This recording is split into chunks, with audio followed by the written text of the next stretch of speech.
checking me? What's going on? So this is a constant thing. We're having sex. I'm being sleepy. My mama checking me, whatever the case may be. So now we get to my birthday, which is in January. Okay, y'all, I'll post part 6 in the morning. Y'all ready for part 6? Okay, y'all, so now fast forward to my birthday. Me and my mom got the same birthday, and we took a picture together. My mom sent the picture to my aunt in New York. My aunt in New York was like, something don't look right. Kiera is getting bigger, and I'm never big. So then my aunt in New York was like, y'all need to go get Kiera checked. She look pregnant, and if y'all don't get her checked, I'm calling DSS. So that was the 7th of January. Fast forward to the 27th. My mother called me off the bus on the 27th, my full government name in front of everybody in the front of the neighborhood. And I'm like, what's going on? Like, chill, you embarrassing me. What's going on? She took me to the hospital. And she was like, we're going to get this test done so that way we can prove everybody wrong. A few hours go by. The doctor said, Mom, good news is she ain't got no STD. Bad news is your daughter's pregnant. I'll post part 7. I'm sorry, y'all. Here's part 7. So now my mama in the hospital flipping shit. She calls my dad to let him know that I am pregnant. Of course, he's crying and doing the most, as he should as a father. But then now my mother is asking me, who is it? Who are you sleeping with? Who is the father? I try to keep it in as long as possible. Then I just broke down and started crying even harder and told her who it was. So then we went to his house where him and his parents live. And my mother's telling his mother and his father, like, listen, your son got my daughter pregnant. And he burst out in tears. His mom almost threw him out the window. My mother ended up calling my aunt down there. And because my aunt was pregnant as a teen, she flipped. So I'm sitting in a chair and she literally jacks me up. And my family's like, why did you do it? Why did you have sex? And I'm like, because I wanted to try it. Everybody else was doing it. I had an itch. That's what I said. I'm running out of time. Part 8 coming. I told you I was coming back with part 8. So after everybody found out that I was having sex with him, and now that's going to be my baby daddy, my mama was like, hell no, she ain't having this damn baby. His family was like that too. So my mom was like, we going to need to do what we have to do so that way we can go ahead and get her this abortion. So everybody know January, end of January, tax time comes, right? So my mom was waiting on her paperwork to come in and she went to go file her taxes. So my mama took me to doctor's care, if anybody know what that is, just to see how far along I was. Doctor care took blood and they was like, okay, she's only 3.5 to 4 weeks pregnant. Okay, cool. But now my mama taxes didn't come in on time, so now we have to wait 2 more weeks. So that would make me 6 weeks. So we're waiting on, her taxes to come in. And then they finally came in, okay? I'm running out of time, y'all. Okay, part 9. So her taxes finally came in. And I did not go to school. So she told me we was going to Georgia. And I'm like, okay, why are we going to Georgia? She was like, so you can have the abortion. So in my head, I'm like, why we just can't do it in South Carolina? And she was just like, certain amount of weeks, you have to do it out of state. So now, me, his mama, his daddy, his aunt, and my mama going to Georgia. So we cruising to Georgia, and now we get to the abortion clinic. So the lady is like, how are you doing? How many weeks are you? Now, at this time, I'm 6 weeks. 6 weeks. So now, we're going over everything, and she's talking to me about how the process works. So she lays me on the table, and my mother is standing beside. So the girl lays me on the table, and she has the vaginal ultrasound. So she goes to stick the vaginal ultrasound inside of me. And then once she stuck the vaginal ultrasound inside of me, okay, y'all, part 10. So now she's sticking the vaginal ultrasound inside of me. And of course, I'm hurting. So she takes it out and she was like, I know it feels uncomfortable. We're going to do a different way. So now she gets the other ultrasound. If you ever been pregnant, they put it on your stomach. So she goes to putting it on my stomach and she like pressing hard down too, trying to, measure the baby, see, hear the heart beating on. Then she goes and say, uh-oh.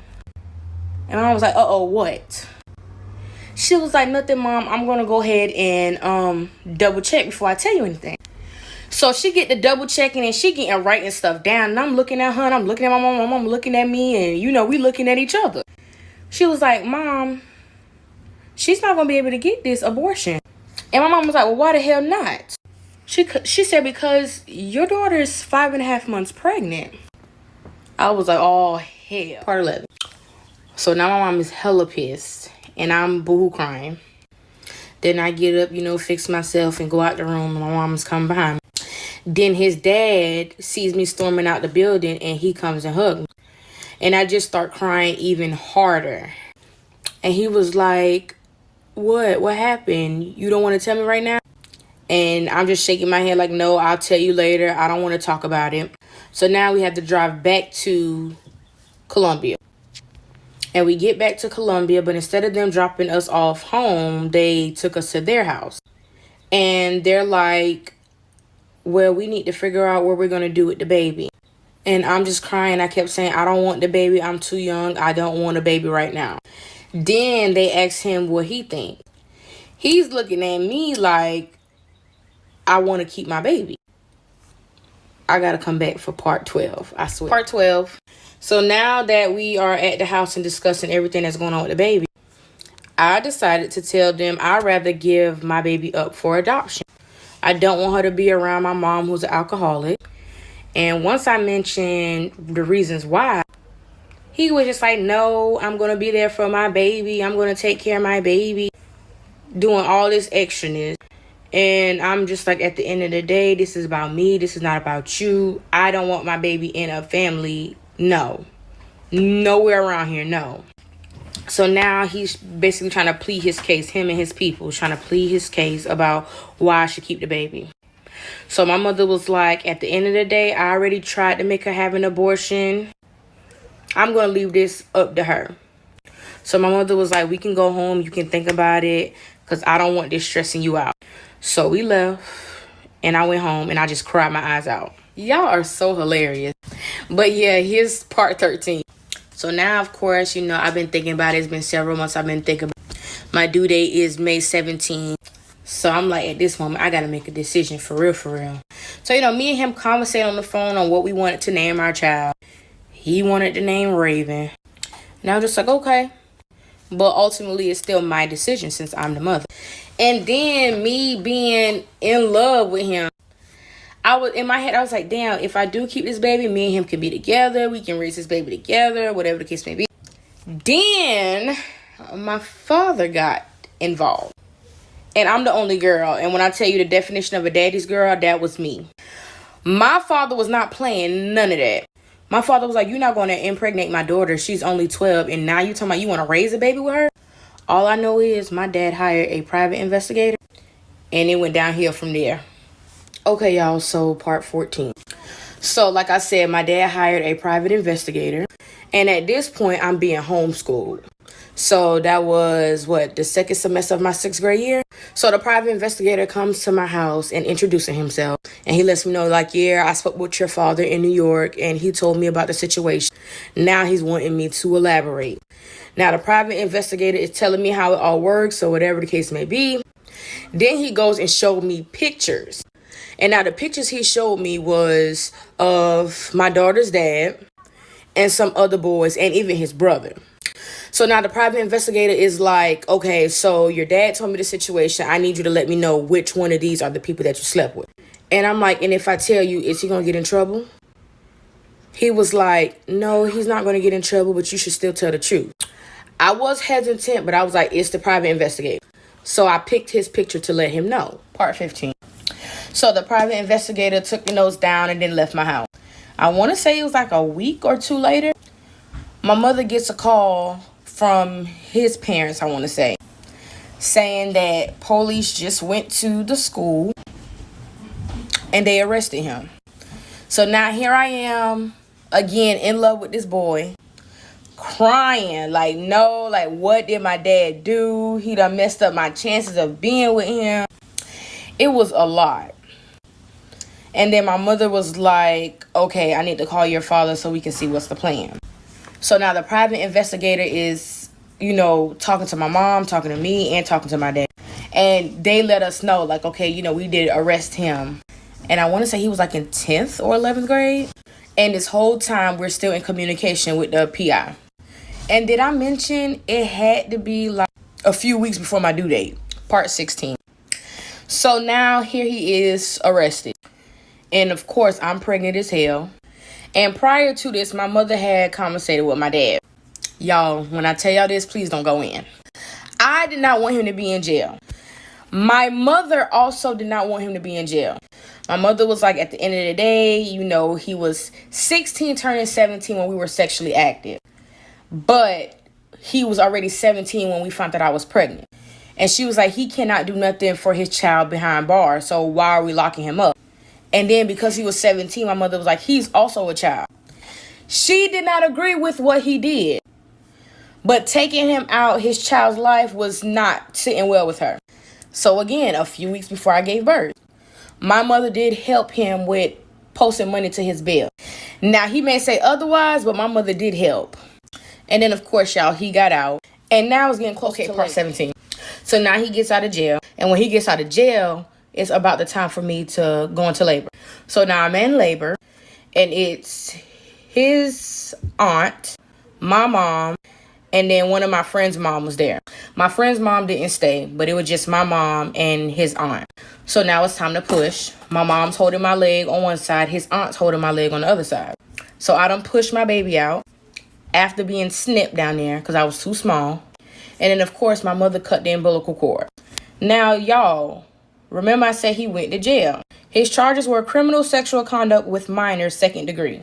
Being as though that my father pressed charges on him, we could not be in the same room and could not see each other. So while I was delivering my baby, he was not there. But he did come up to the hospital after I gave birth. Again, we could not see each other, so they had to close the curtain. Now, here's the part where I made the decision to keep my baby. Because, of course, I didn't talk about 18. So after he comes to the hospital and he sees my baby, I decided to keep my baby. Now, I didn't decide to keep my baby because he was there. I had decided to keep my baby while I was pushing and my mom cut the umbilical cord and they put my baby on me. I just couldn't fathom the thought of me carrying a child for 9 months and then giving her up for adoption after I done gave her life. And of course, I was just so emotional. So I told my mom, I said, Mom, I can't do it. I want to keep my baby. She was like, that's a hard pill to swallow, but it was my decision because I'm the mother. So now it comes to the part where we're naming the baby. Again, he wasn't there. He had to leave because we couldn't see each other and his peoples wasn't there after that. It was just me and my mom. But his people wanted to know if I was giving my child their last name. I was thinking, for what? What do I need to give her y'all last name for? So I told my mom to tell them she's not getting their last name and she was getting my last name. And again, I'm 12. Y'all, this is part 19. So like I said, I did not give my child their last name. So I came up with my baby's name. I named her myself. I gave her my maiden name and all. I wasn't no stupid little girl now. About my baby, no. She not just about to have her dad's last name just because you done helped me made her. Now I'm like, you got to show me why she needs your last name. Remember earlier when I was like, he wanted me to keep her?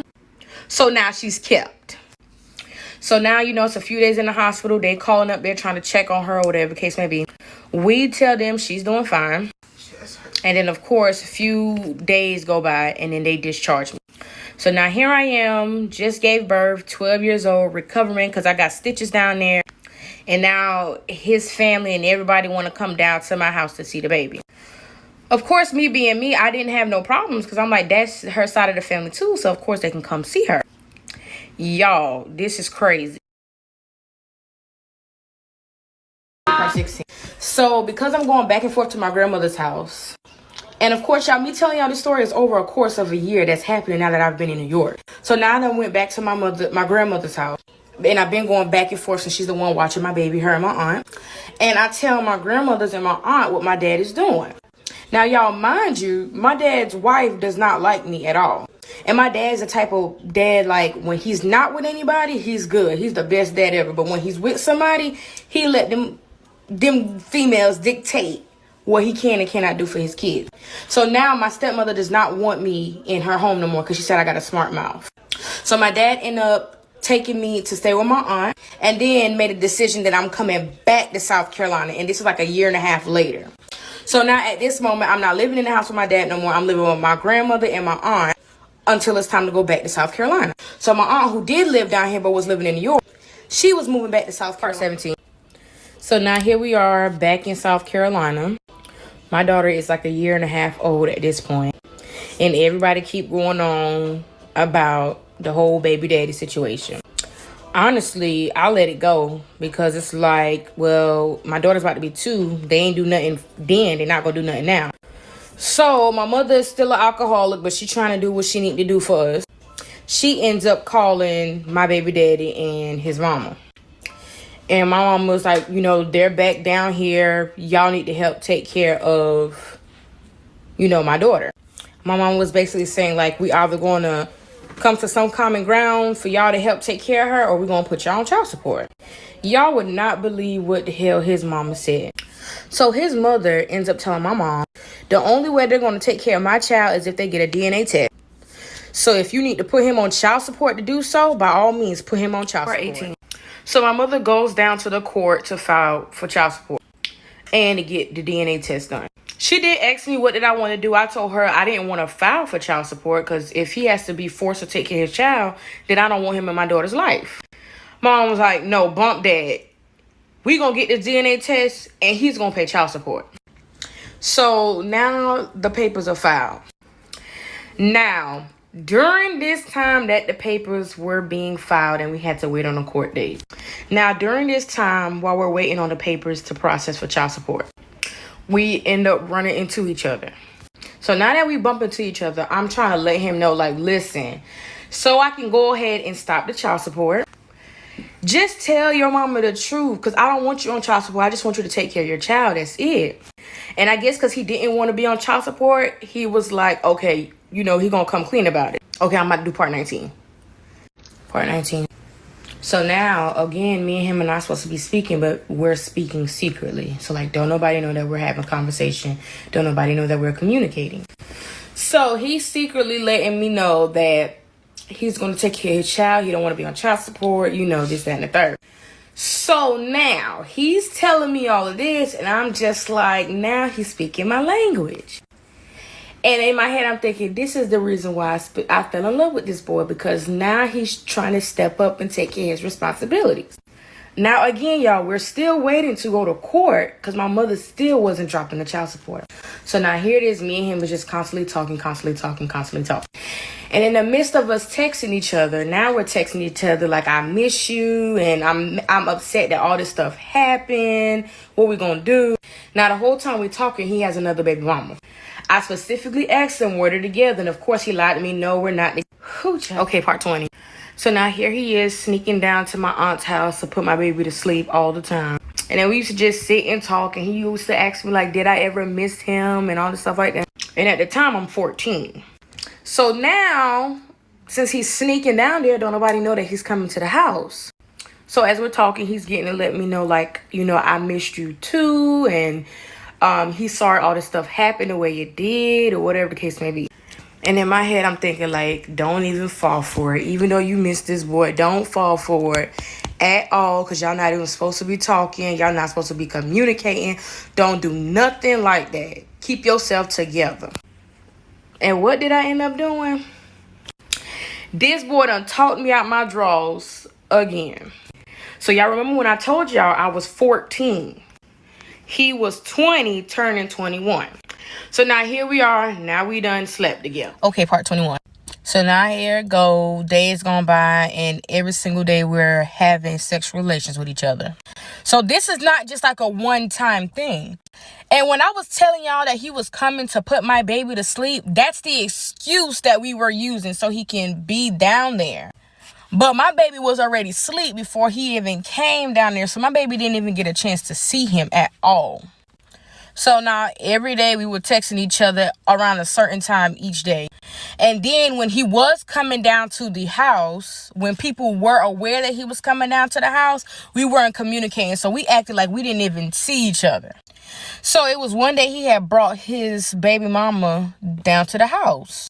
And in my head, I'm thinking, okay, why bring her down to the house if you say y'all not together?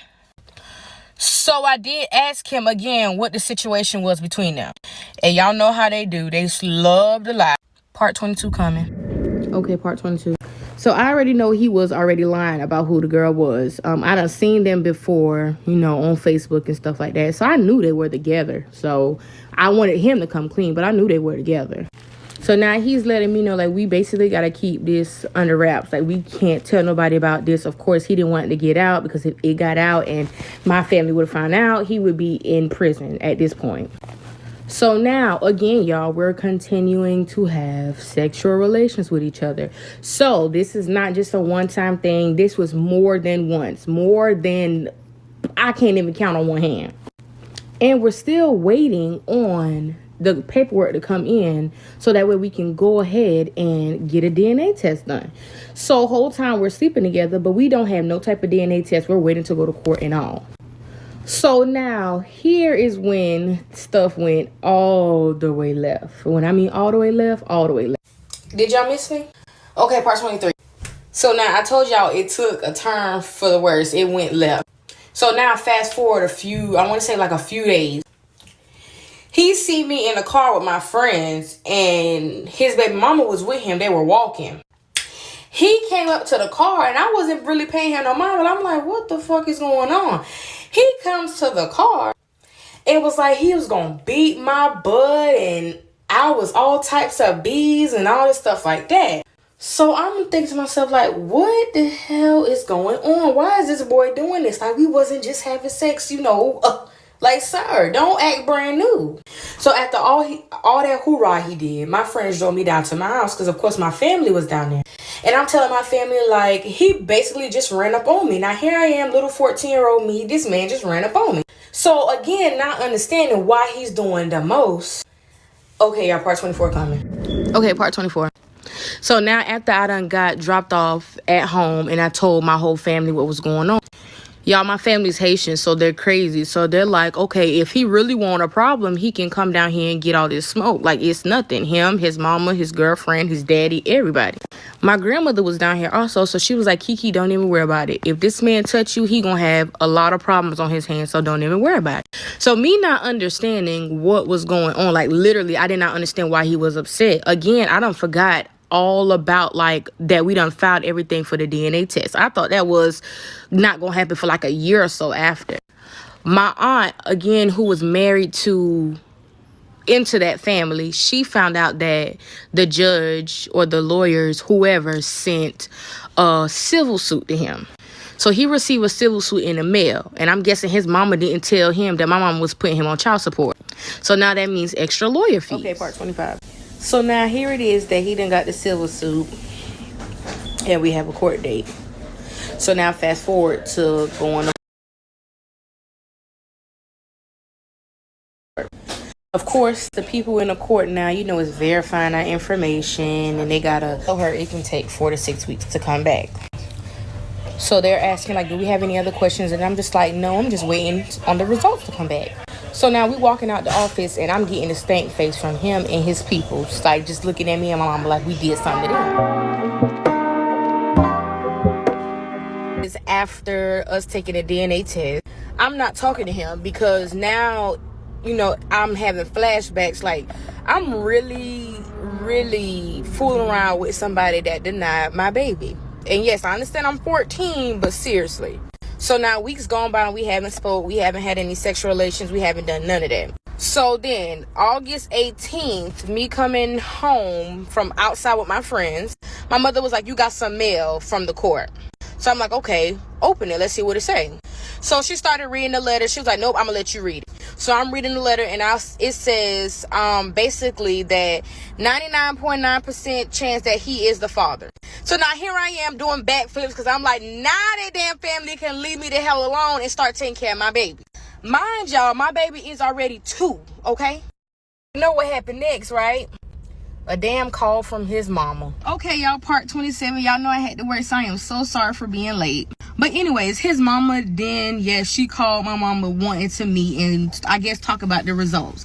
After she done lied and said she took a DNA test of my baby, and now all of a sudden she want to talk about the results that I already knew was anyway. So now here we are sitting in the living room, me, her, my mom, my aunt, and then of course him. I want to say his dad was there also.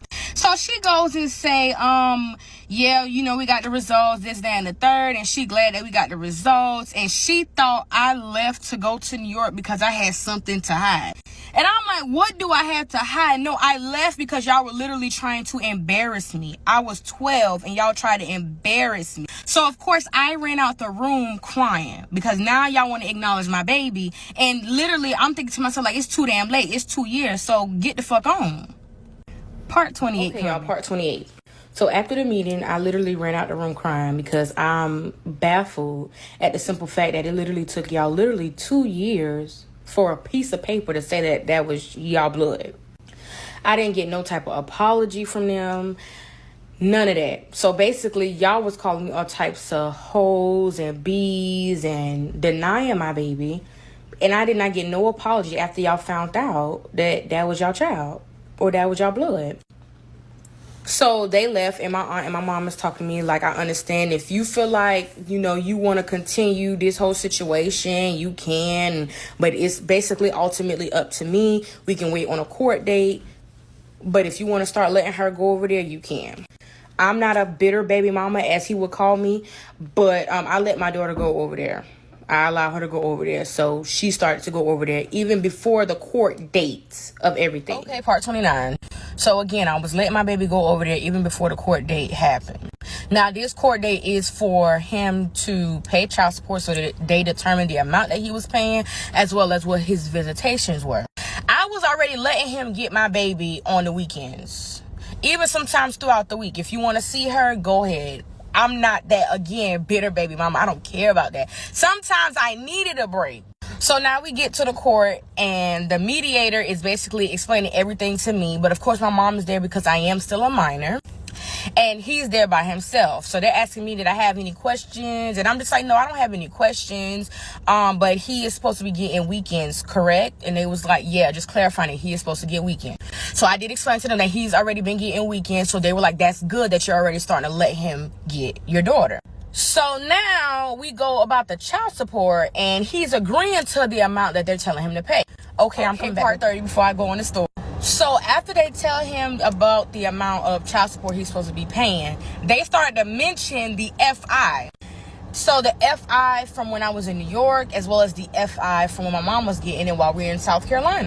So his face is getting big because it's like, damn, I really got to pay child support as well as paying the government back. If anybody know how FI work, and when you actually have the father paying child support, you know that whatever the father gets or whatever the father pays, a portion of that goes to the state to pay back what they gave you, and then the rest goes to you. Again, I wasn't too big on child support. I'm still not a fan of child support, but you allowed your mama to get in our business. So I can tell that he a little upset because he got to pay everything back. But I'm like, hey, that ain't my fault. That's yours. So now we get to the end of the meeting. He walks out, don't say nothing. Okay, part 31 coming. Okay, y'all, I'm finally out the store. No, I'm just playing. I was doing nail orders. I am so sorry, but part 31.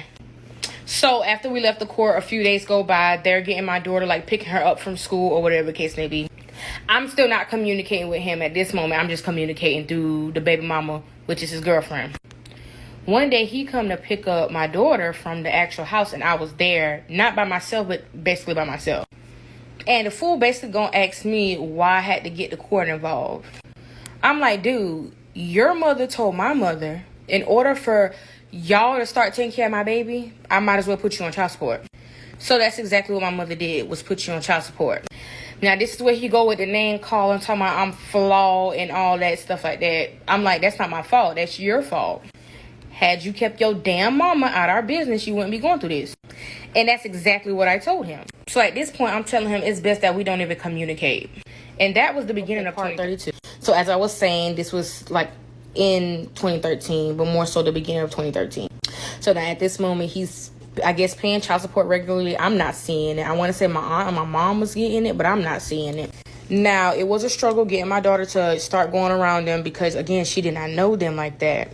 And also, y'all, during this time, I have been stopped messing with him. So 2012 was the actual last time I stopped physically fooling with this man.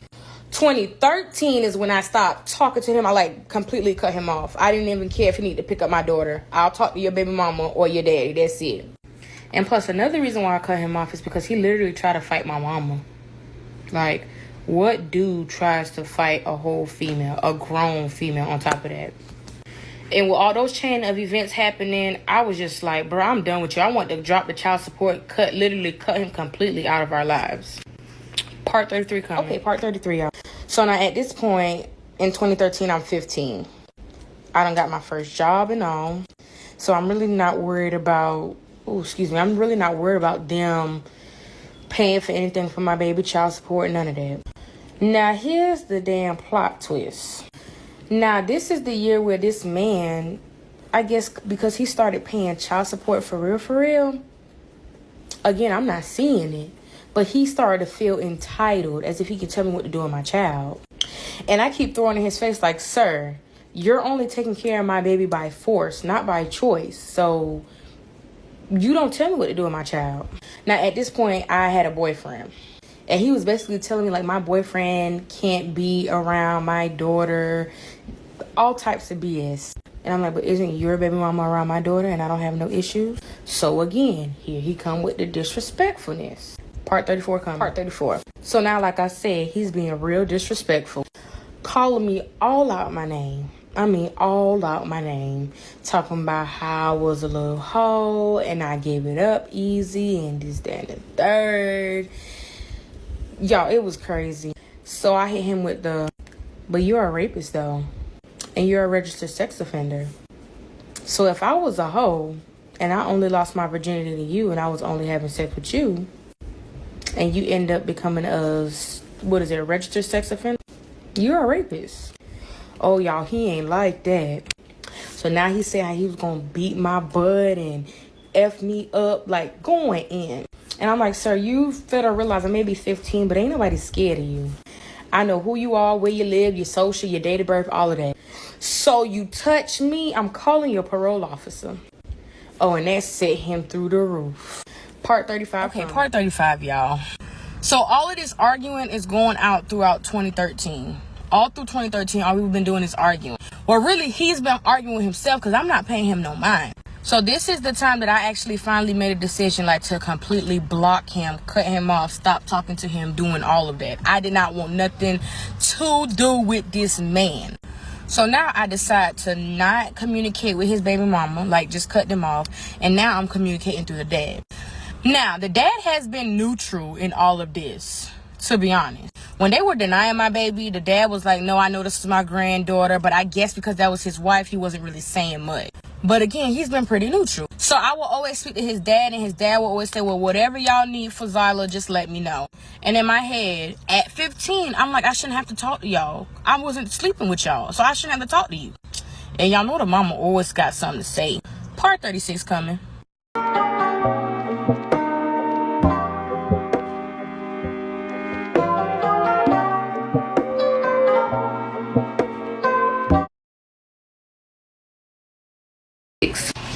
So now we're fast forwarding a little bit through the year. It comes my daughter's birthday. Now I reach out to them asking, like, okay, what are we doing for her birthday? What are y'all input in? Whatever the case may be. Not a damn thing. Now, this is my daughter's third birthday, y'all. So they already missed birthday 1 and birthday 2. So again, y'all, 2 birthdays they already missed. So no help for my daughter's birthday. If anybody was in South Carolina at the time when they had Monkey Joe's, we had my daughter's birthday at Monkey Joe's. And I went all out. 2-tiered cakes, cupcakes, birthday party at schools, all of that. Basically, I got bashed by him saying that I was doing too much. And I'm like, I'm doing too much because you couldn't help me with my daughter's birthday? Not that I needed help, but I'm trying to include you in something. It's like you just not giving a damn at this point. So we get to arguing about that. I promise y'all about to get part 37. So yeah, like it was just basically we're just arguing about stupid stuff. Like the simple fact that I'm doing the most for my daughter's birthday. People who know me know, like, my daughter means everything to me. My mom did the same thing when we were very, very younger, where she went all out, used to throw us these extravagant birthday parties. And I just wanted to do the same for my baby. But I truly feel like it was because I wasn't paying him no mind. Like, I done moved on. Like, I wasn't stressing him. I wasn't doing none of that. So again, y'all, all through 2013, I wasn't really speaking to him. And in the end of 2013, we came on some type of common ground. So at this point, we were very cordial. Now we get into 2014. This is the year that I met my wife. So everybody knew I was talking to her. And he just had so much to say.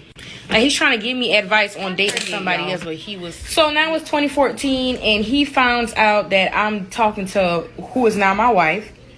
And this man just... I don't even know what to call it. He's trying to give me advice on dating a female, but I'm like, sir, weren't we sexually active with each other when you supposedly wasn't with that girl and y'all together? I'm just confused. So now he's making an even bigger deal about who can be around my child. And during this time, I was still staying with my aunt. So from 2012 all the way now to this 2014 point, I'm staying with my aunt. I'm still allowing my child to go with her dad and his peoples. But I just never understood why he was so intrigued by my business when he had his own business. I think he didn't understand. Like, sir, I don't care for you at all. Part 39 is about to come up, y'all. Part 39, y'all. So now, again, remember I told y'all there was court documents, or basically like a arrangement to where he gets her on the weekend. But now we're starting to slack off. So I'm not really pushing my daughter to go to their house. Of course, because me and my wife, well, at the time, my girlfriend, we're doing everything, and her family loves my baby. They done fell in love with my baby. Yeah, let me just say that. They go fool about my baby. So there was certain weekends I would just not send my daughter over there. She's going to spend time with us. This is when this man really started doing the most. He wanted to tell me basically I can't take his weekends from him. And I'm like, I'm not taking your weekends from you. But you're a Facebook type of parent. Or whenever there's an event, you want my daughter. You don't want my daughter just because. Y'all, this man was literally trying to argue down with me about this. Part 40 is about to come. Okay, part 40, y'all. So now at this point, like I told y'all, he was doing the most. Because the weekends that he wasn't getting my daughter, we was spending time with my girlfriend and her family. And of course, y'all know, if anybody got baby daddies, they be upset when you move on. I already know that. Now, here's the plot twist. This is the end of this story. When I go into my next story, y'all gonna be like, here, this don't make no sense. But it's all gonna tie back to